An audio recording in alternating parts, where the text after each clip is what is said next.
It was 9:30 a.m. on a quiet Sunday morning in Paris. Visitors were already inside the great glass pyramid entrance of the Louvre Museum, wandering through rooms filled with centuries-old treasures. Suddenly, the calm was shattered. Two men dressed in bright yellow and orange vests, as though they were workers, pulled up a heavy mechanical lift truck beside the Seine-facing wall of the museum.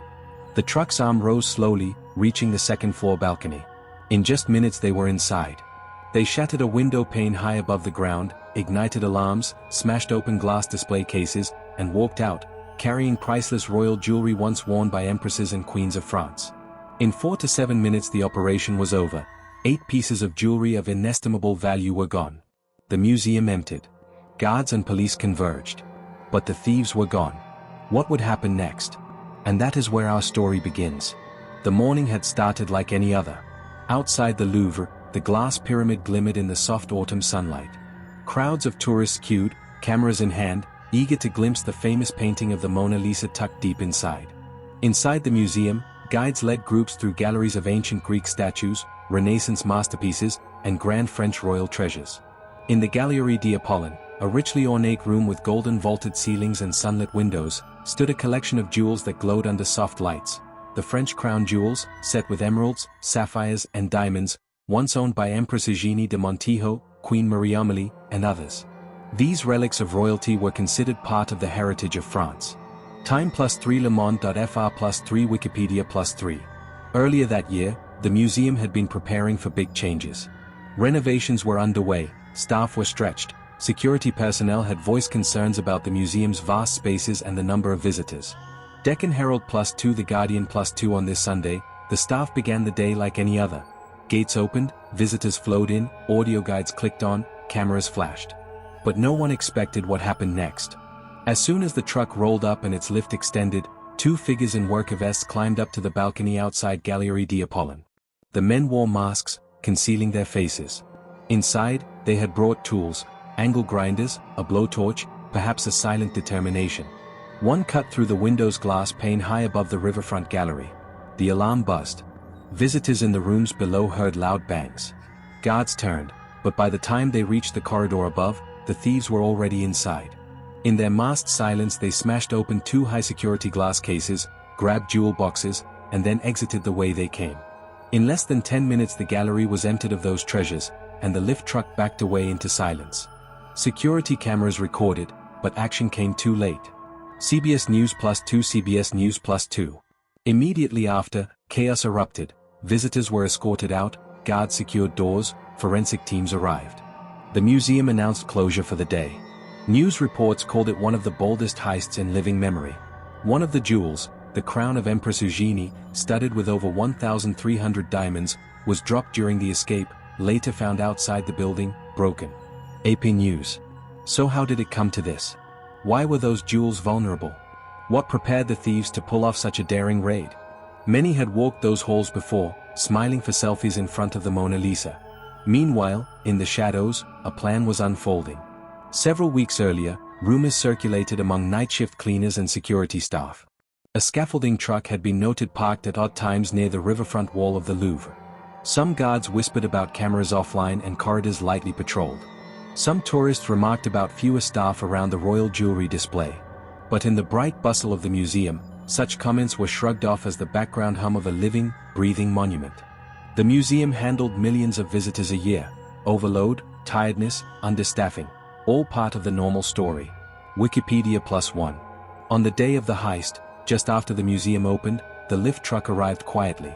2 men in vests and helmets wheeled a cart with equipment in plain view of passers-by, but no one raised alarm. Perhaps they looked like workers there for maintenance. The subtlety of the approach, blending into the visual patterns of the museum's exterior, worked in the thieves' favor. Late summer lights reflected off the Seine, early visitors were still entering, museum staff were busy directing lines and scanning tickets. Then, in a flash, the lift rose up the wall, 2 men ascended, they entered the balcony door, and cut through.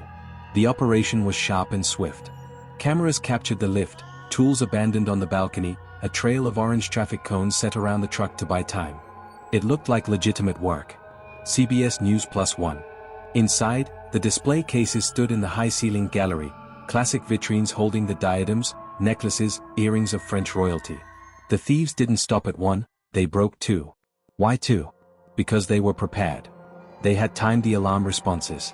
They expected delay. They expected the guards to arrive in 5 minutes, not 1. They had only 7 minutes. They smashed the glass, reached in, grabbed what they could, 8 items of jewelry. Then they escaped. Outside, 2 motorscooters waited, the getaway vehicles. They fled along the Seine and towards the motorway. The Guardian +2 Axios +2. For a moment, the museum was still. Then pandemonium. Security guards locked down corridors, visitors were amazed and terrified, some had photos of the scene before they realized what was happening. French officials called it a national humiliation. The value of the stolen jewels wasn't just in money, they carried history, royalty, heritage. The fact the heist occurred with daylight and in plain view shook the world. The Guardian +1. Yet for all the drama of that entry, for all the stolen treasures, this was only the beginning of the story. Because once the jewels were gone, new questions emerged. Who planned this? Was it inside help? How could such a landmark museum be breached so fast? What would happen to the artworks? And perhaps most chillingly, what was coming next?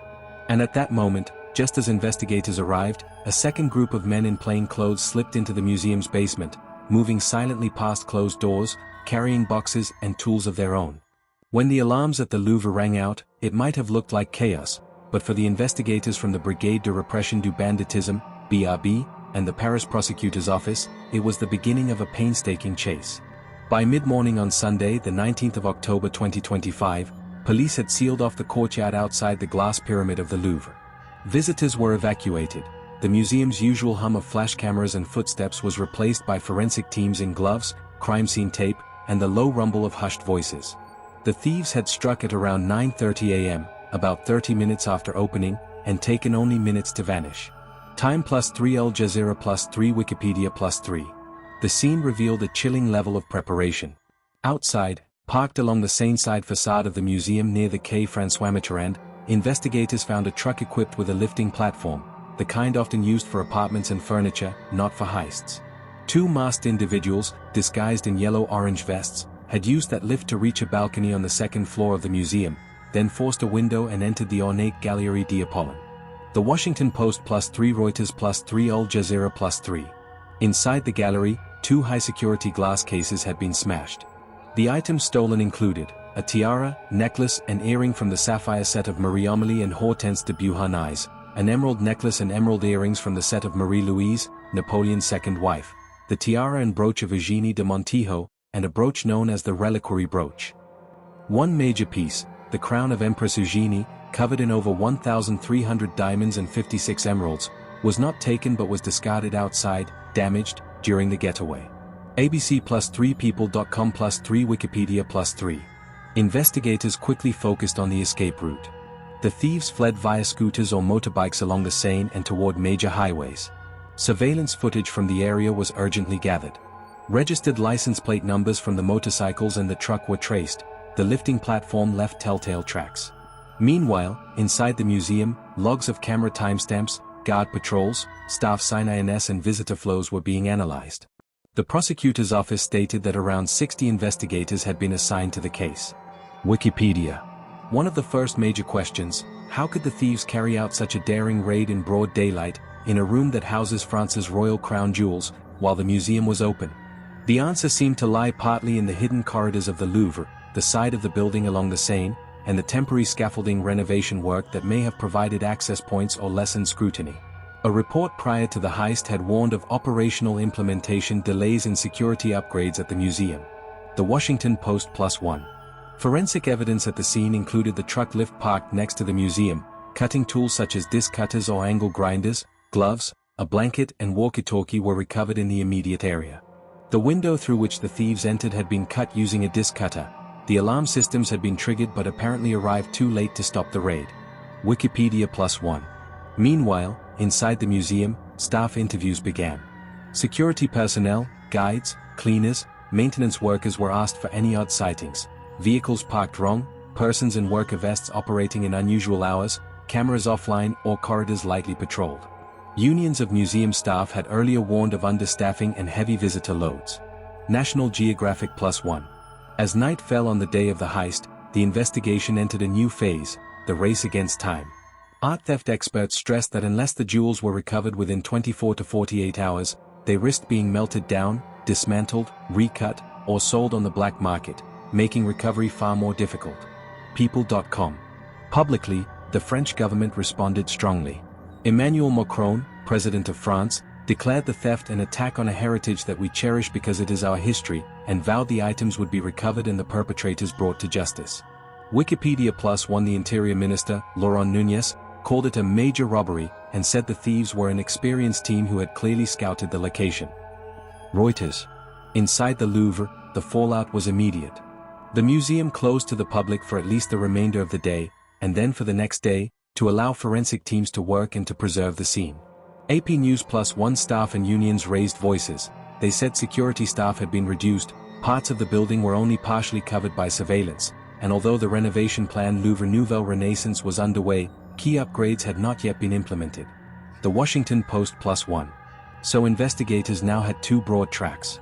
Track the route of escape, check CCTV along the Seine, intercept known stolen vehicle or motorbike plates, look for drops of the jewels or the tools used, left behind. Track the target planning and insider knowledge, determine how the thieves chose that gallery, that time, how they blended in with worker vests, how they accessed a balcony so swiftly. Interviews, building plans, maintenance logs all under scrutiny. And they had discovered early clues: the truck lift, the angle grinders, the disc cutter, the throwaway crown of Eugenie, the knives walkie-talkie, and evidence of planning, placement of traffic cones around the truck to mimic construction work, which suggested the thieves scouted and rehearsed the plan. Al Jazeera Plus One. Despite these leads, little was publicly confirmed about the suspects. No arrests had been announced at the time of writing. Investigators cautioned that international organized crime involvement could not yet be ruled out, and the possibility of an insider or someone with knowledge of Louvre operations had to be considered. New York Post Plus One. As night deepened, the museum corridors lay quiet. The display cases in the Galerie d'Apollon were empty, guards walked slowly under the gilded ceilings, and outside, a damaged crown lay on the pavement by the Seine, its diamonds glinting under street lamps, a stark signal of what had happened. Somewhere, the jewels were already moving. Somewhere, the thieves were disappearing into the web of night. And then it happened. In the dark hours after the heist, investigators received a tip. A vehicle matching the description of the getaway motorbikes had been spotted on a motorway exit 30 miles outside Paris, around 90 minutes after the museum door closed. The forensic trace team rushed to investigate, but by the time they arrived the site was empty. The tires had left fresh rubber marks, the mud from the lane matched the truck's lift tracks, but no suspects. No loot.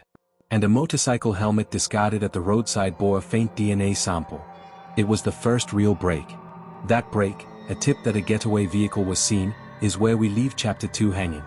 What will the investigators discover when they follow that lead? And will the stolen jewels be intercepted before they move beyond recovery?